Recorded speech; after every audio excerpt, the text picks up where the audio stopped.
Thanks a lot, folks, and a happy Christmas and a Merry Go Year.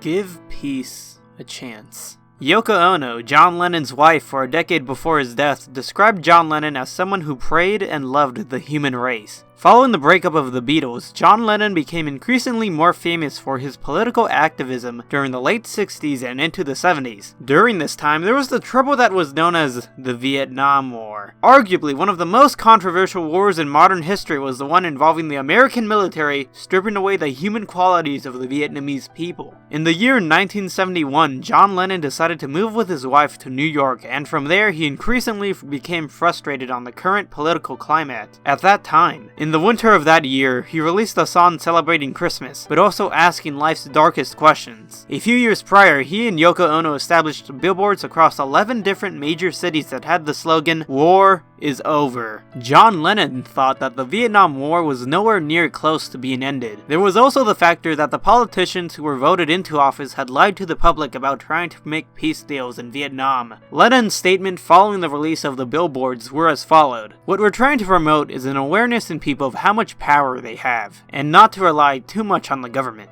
or leaders, or teachers, so much that they're all passive or automatons. They have to have new hope."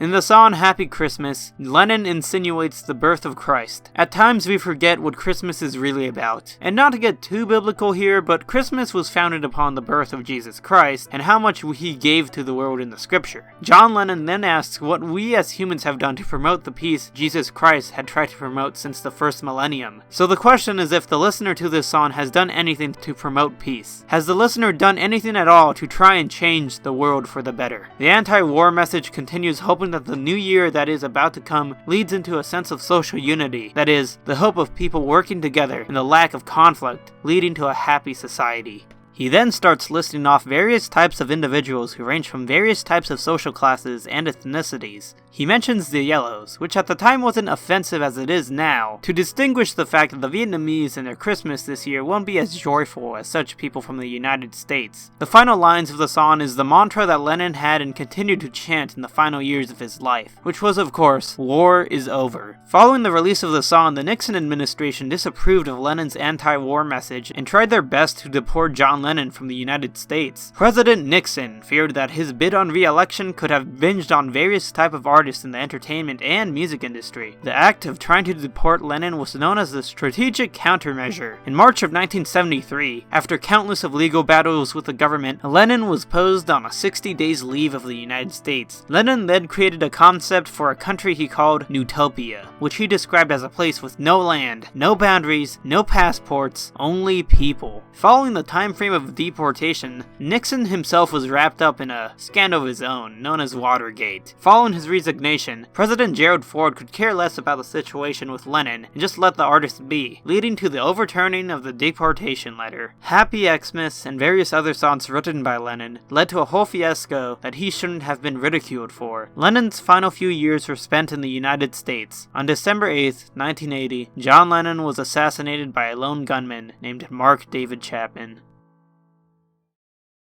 So this is Christmas, and what have you done? Another year over, a new one just begun. In the decades following John Lennon's death, many covers were made covering his songs. Such artists who covered his work have been Celine Dion, Jessica Simpson, Diana Ross, and even Maroon 5, which you're listening to right now. Happy Xmas has become famous due to its dark political message, but its also optimistic view of the future. John Lennon was a champion for peace and love in the world, and following the decades after his death, he's still remembered that way. I end this video with a quote from Lennon: "Have a very Merry Christmas and a Happy New Year. Let's hope it's a good one, without any fear."